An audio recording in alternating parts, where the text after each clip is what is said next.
이스라엘 백성들이 광야 생활을 40년 동안 이렇게 하면서 새로운 길을 가니까 어려움이 정말 많았습니다.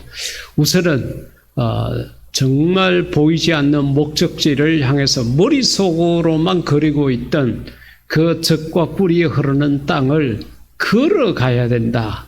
물론 그 당시에 주된 보행수단이 걷는 것이기 때문에 거기에 대해서 뭐 큰 불평은 없었겠지만은, 그런데 이건 하루 길을 간다고 갈 수 있는 게 아니라 1년을 간다고 갈 수 있는 것이 아니라, 같이 가던 가족들이 광야에서 죽어 무덤에 묻히게 되는 모습을 봐가면서, 또 광야에서 태어난 아이들이 있는데 출산을 한 엄마가 제대로 조리를 하지 못하고 그렇게 지내는 모습들을 보면서 이스라엘 백성들은 새로운 길을 걸어가기를 시작했습니다. 그러다 보니까 마음이 불안하기도 하고 걱정도 있고 그런 것들이 불평, 불만, 원망으로 쏟아져 나오기를 시작했습니다. 그래서 그 출애굽 과정의 모든 것을 기록한 출애굽기, 민수기 이런 것들을 읽어보게 되면은 40년 동안의 광야 생활 속에서 집단적으로 불평, 불만을 쏟아내었던 기록이 10번 정도 나옵니다. 그러면은 40년 동안에 10번 불평했다 그러면은 나누기를 하게 되면은 별거 아니죠. 4년에 한 번 불평한 거예요. 근데 중요한 것은 그 불평, 불만 할 때마다 하나님에게 얻어맞았습니다. 재앙을 경험하게 되고 어려움 속에 빠지게 되고, 하나님께서 내 백성이라고 생각하고 하나님께서 예비한 땅을 향해서 가고 있는 길에 불평, 불만, 원망하는 것들은 하나님께서 보지 못하셨다는 거죠. 그냥 두지 않았다는 거예요. 다시는 그렇게 하지 않도록 하나님께서 교훈 삼아 그랬습니다. 근데 그 10번 정도의 불평, 불만 가운데 8번이 그 출애굽한 초창기 2년 동안에 거의 다 일어났습니다.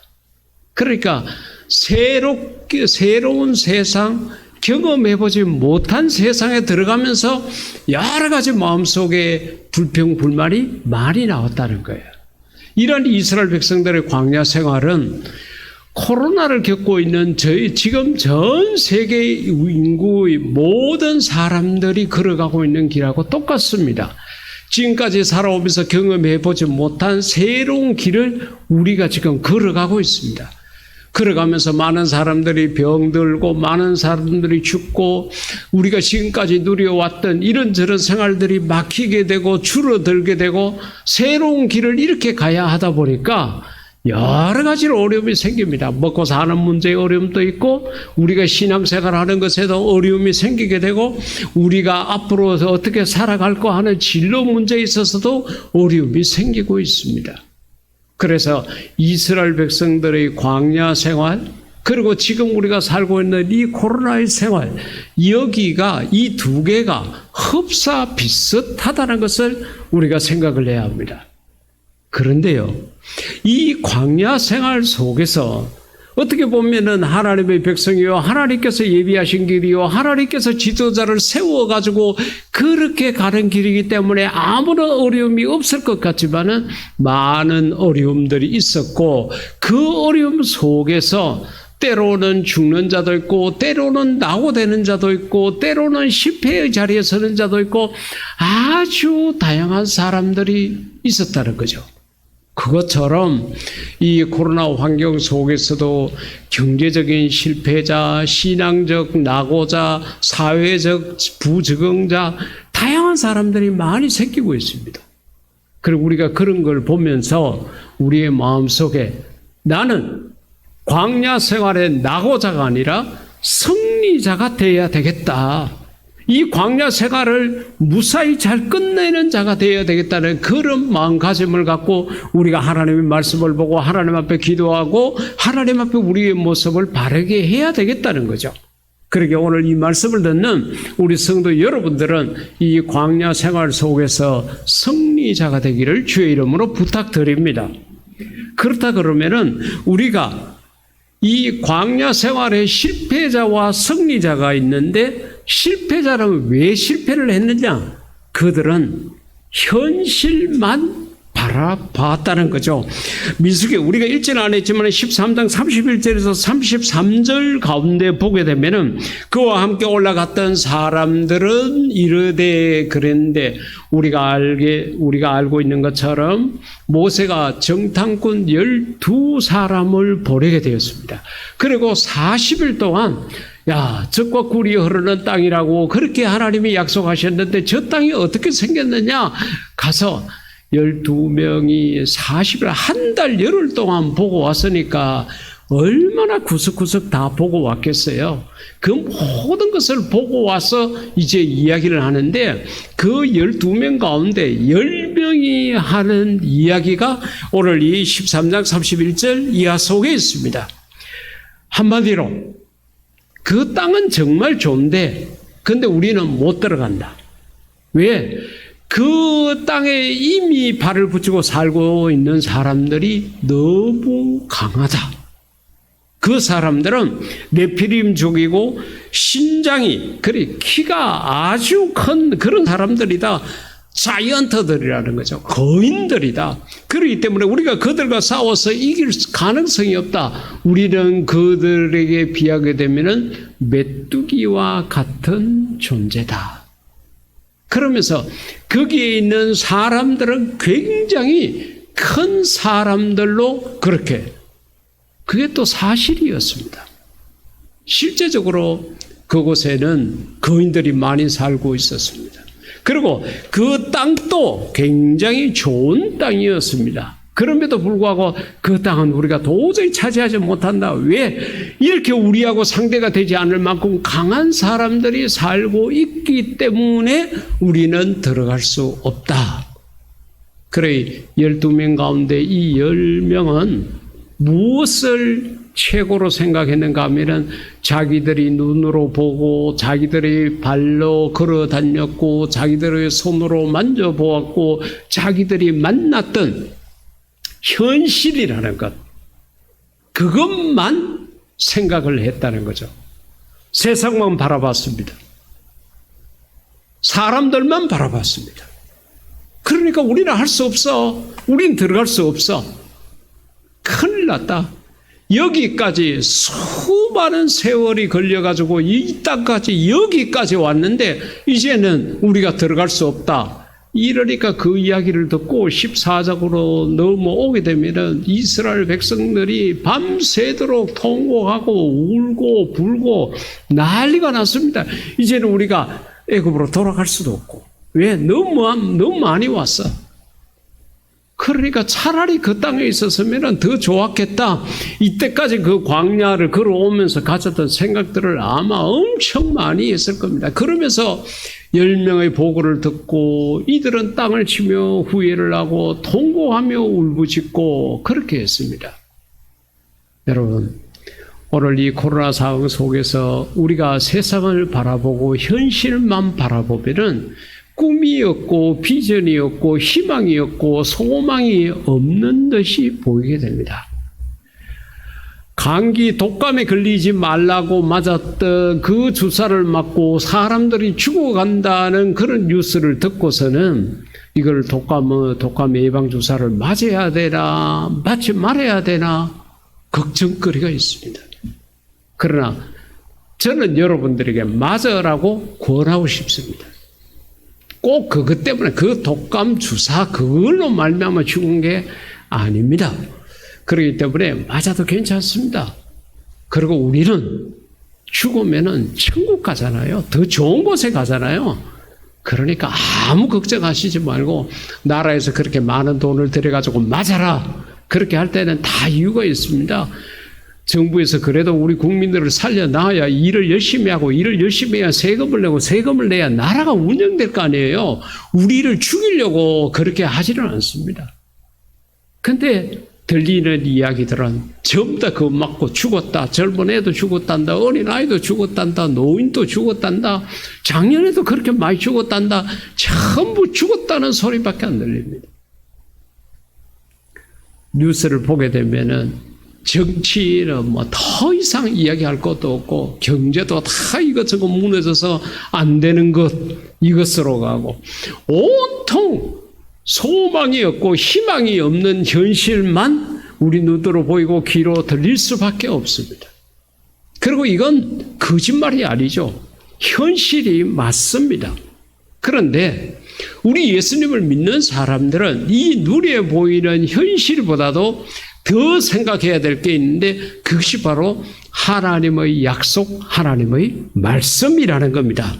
그래서 오늘 본문 6절 이하 가운데 보면은 그 정탐하러 갔던 12명 가운데 2명, 그러니까 우리가 잘 아는 여호수아와 갈렙이 백성들을 달랩니다. 어떻게 보면은 여러분 그 이야기가 맞습니다. 그들은 우리보다 큽니다. 그 땅은 대단합니다. 그런데 우리는 얼마든지 그들을 이길 수 있고 그들은 우리의 밥입니다. 왜 이렇게 말할 수 있었을까요? 막강한 군대를 갖고 그들을 이길 수 있는 힘을 가진 이스라엘이 아니지 않습니까?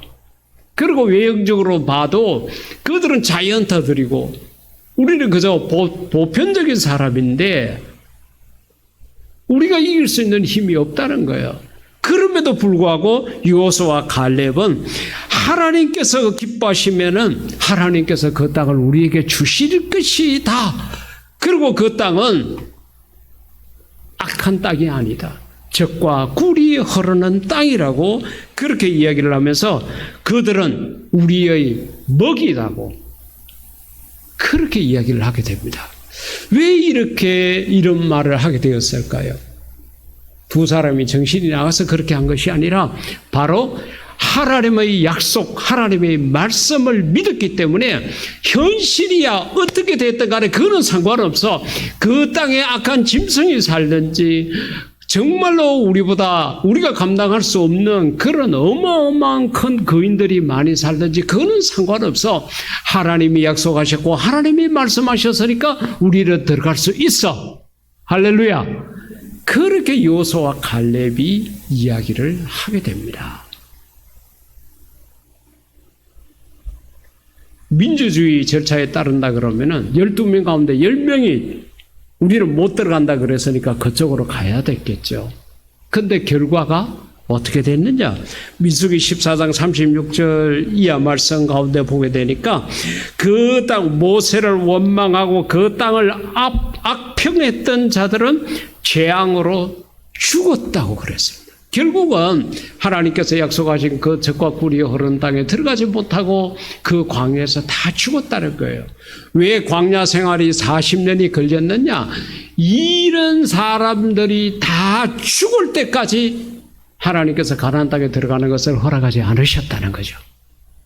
저런 것들은 그 땅에 들어가서도 불평하고 원망하고 그렇게 해서 그 땅에 있는 사람들을 정말로 정신적으로 힘들게 하고 오히려 다른 사람들을 안 좋은 길로 미혹시킬 것이라 아마 하나님께서 그렇게 생각하셨던 것 같아요. 그래서 너희들 아예 그냥 그래 너희 말대로 그대로 되라.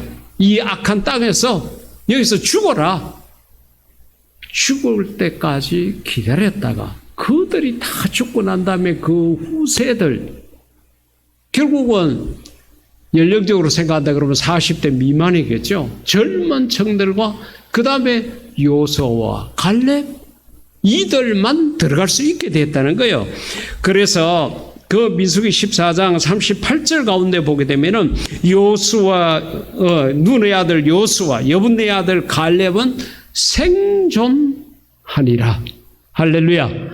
그러니까 하나님의 말씀을 믿고 그렇게 말씀을 의지했던 이 두 사람은 살아서 가나안 땅에 들어갔고 하나님의 말씀을 온데간데 없고 현실만 보고 한탄하고 원망하고 불평했던 자들은 다 죽었다는 거예요. 그 땅에 들어가지 못했다는 겁니다.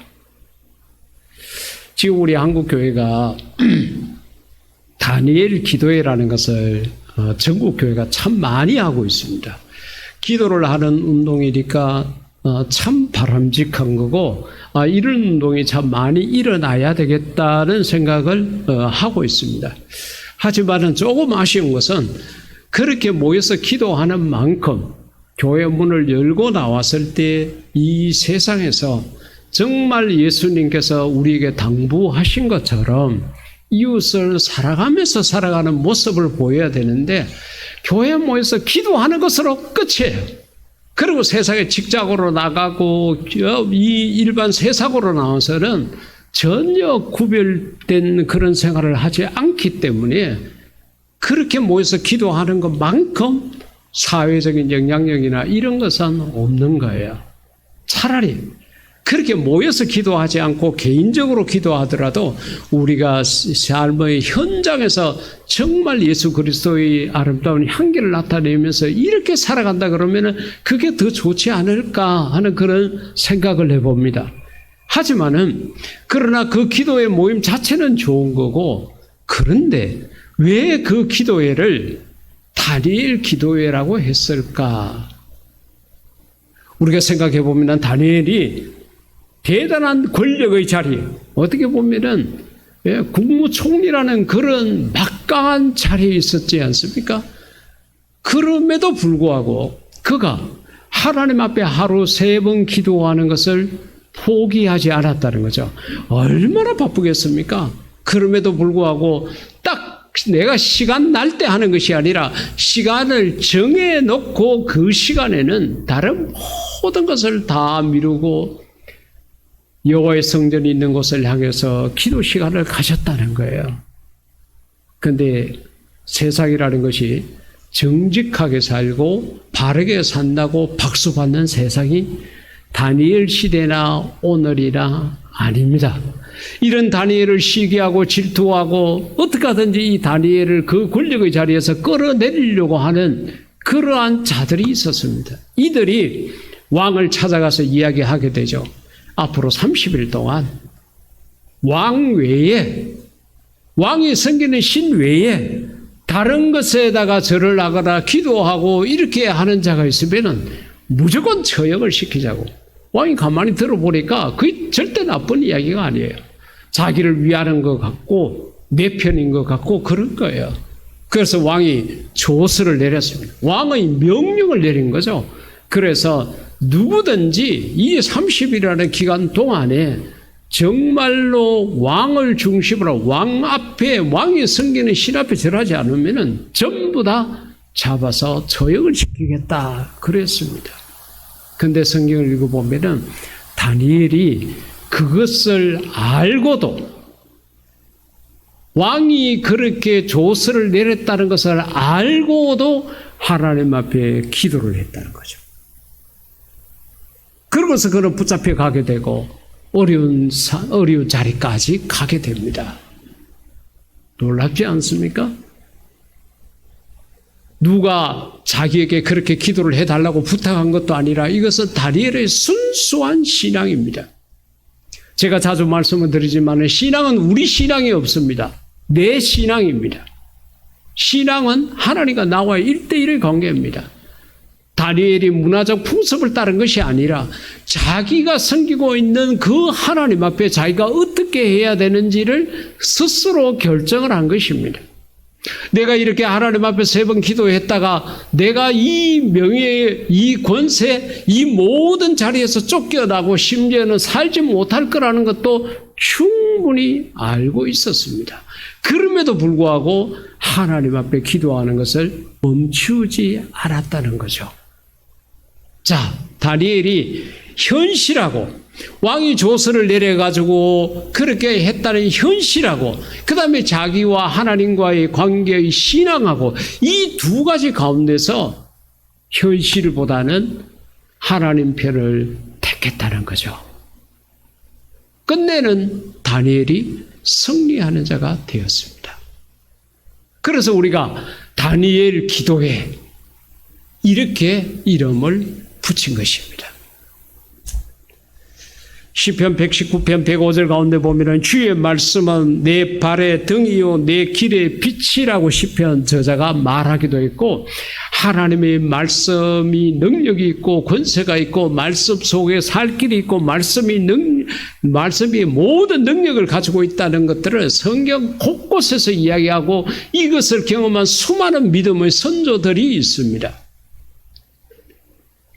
우리가 영적 광야 시대를 지나면서 이스라엘 백성들의 한 부류처럼 현실만 바라보고 불평하고 원망하고 불안해하는 자가 있는가 하면은 오히려 이런 속에서도 떳떳하게 더욱더 자기의 신앙을 드러내고 하나님 앞으로 더 가까이 가는 그런 자가 있습니다.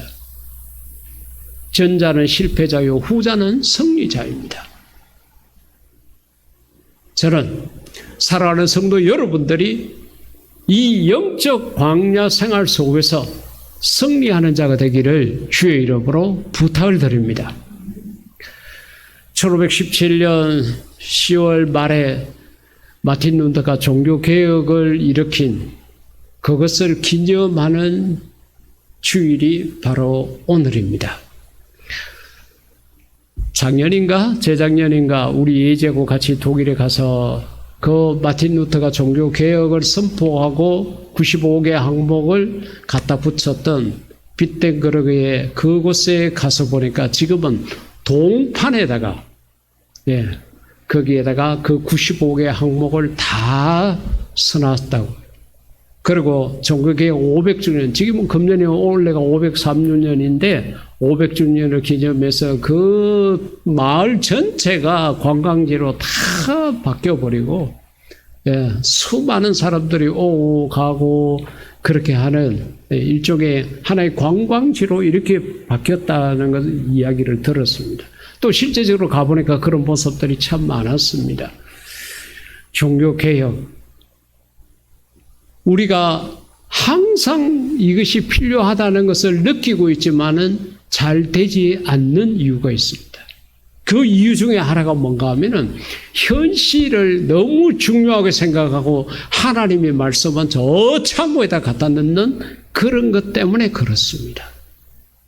오죽했으면 마틴 루터가 하나님 말씀, 오직 성경, 이걸 주창했겠습니까? 아마 이런 구호들은 어떤 시대에 상관없이 다 필요할 것입니다. 그리고 그것을 어떤 시대가 필요하고 우리 한국 교회가 필요하다고 생각하시지 말고 내게 필요하다고 생각하십시오. 내게 필요하다, 이게 종교개혁이 우리가 한국 교회가 해야 되고 우리 교회가 해야 되는 것이 아니라 내가 그래야 된다고 생각을 해야 합니다. 나는 빠져버리고 우리가 해야 된다고 생각하고 뒷짐을 지고 이렇게 흘러오다 보니까 종교개혁 500년이 지나서도 아직까지도 종교개혁이 더 필요하고 오히려 더욱더 종교개혁이 필요한 이러한 시대를 우리가 맞이하고 있습니다. 우리는 말씀으로 돌아가야 되고 말씀을 최우선으로 해야 됩니다. 눈으로 보이는 현실에 내 마음을 뺏기면 안 됩니다. 하나님을 믿지 않는 사람들, 예수님을 모르는 사람들은 눈에 보이는 게 다죠. 귀로 들리는 게 다죠. 그 사람들은 거기에 따라갈 수밖에 없습니다. 그런데 예수님을 믿는다고 하는 우리가 그 걸음을 따라가면 안 되죠. 내가 가야 할 길은 따로 있습니다. 다니엘이 걸어갔던 그 길처럼 1517년에 마틴 루터가 하나님의 말씀을 들고 그렇게 걸어갔던 그 길을 저와 여러분이 가야 합니다. 그래야 우리가 승리자가 되는 것입니다. 이 길은 아무도 가지 않는 길이요, 좁은 길이요, 가시밭길이요, 세상 사람들로부터 조롱을 받는 길일 수 있습니다. 하지만 우리는 이 길을 가야 됩니다. 왜냐하면 주님이 이 길을 가셨기 때문입니다. 주님 가신 길을 우리가 따라가기를 축복합니다. 아무리 어렵고 힘들어도 우리가 겟세마네 동산까지 골고다 언덕까지 십자가 위에까지 우리가 주님을 따라가게 되면은 부활의 영광까지도 우리가 서게 된다는 것을 생각해야 합니다. 코로나19 환경 속에서 주저앉는 자가 되지 말고, 실패하는 자가 되지 말고, 패배하는 자가 되지 말고 승리하는 우리 모두가 될 수 있기를 주의 이름으로 축복합니다. 이 시간 우리 다 같이 기도할 때, 하나님, 내가 하나님의 말씀을 제1로 생각하는 그러한 자가 되게 해달라고 다 같이 기도하시겠습니다.